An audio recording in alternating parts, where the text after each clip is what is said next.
যে ভাই বোনেরা এক হলে কত রকম আয়োজন হয়। পিকনিক তেমনই, সবসময় রোস্ট, পোলাও, বিরিয়ানি আর খিচুড়ি এসব আইটেম দিয়ে পিকনিক করা হয়। এই জন্য সবাই মিলে এবার প্ল্যান করলাম ভর্তা পার্টি করব। ভাই বোনেরা মিলে আয়োজন শুরু করলাম।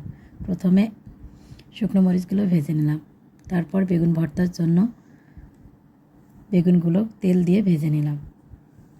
এবার সবচেয়ে স্পেশাল শুটকি ভর্তার জন্য শুটকিগুলো ভেজে নিয়েছি। কয়েকটা কাঁচামরিচ আর মরিচ, পেঁয়াজ রসুন দিয়ে ভেজে নিয়েছি টমেটো ভর্তা। ভেজে রাখা মরিচগুলো হাত দিয়ে ভেঙে নিয়েছি। চিংড়ি শুটকিগুলো বেটে নিলাম। বেটে সরিষার তেল আর লবণ দিয়ে মাখিয়ে নেব। করব কুমড়ো বড়ি ভর্তা। ভর্তার জন্য কুমড়ো বড়িকে সুন্দর করে ভেজে নেব। কচু আর আলুটাকে ভালো করে সিদ্ধ করে নিয়েছি। এবার ভর্তা দুটাকে মাখিয়ে নেব। টমেটো ভর্তাটা মাখিয়ে নিয়েছি।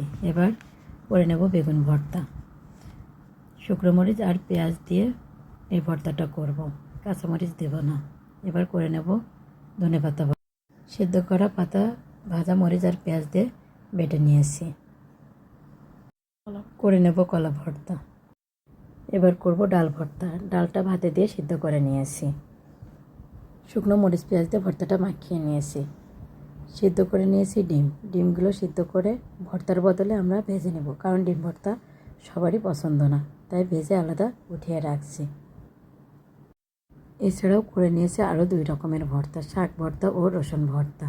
মোট ছিল 11 রকমের ভর্তা, সালাদ ছিল তার সঙ্গে। এবার সুন্দরভাবে ভাত আর সবগুলো ভর্তা দিয়ে আর সালাদ দিয়ে সাজিয়ে নেব। ঈদের ছুটি শেষ হওয়ার আগে বেশ আনন্দ হলো। আমার এই ভিডিওটি ভালো লাগলে লাইক, কমেন্ট, শেয়ার করবেন এবং পেজটি ফলো করে রাখুন।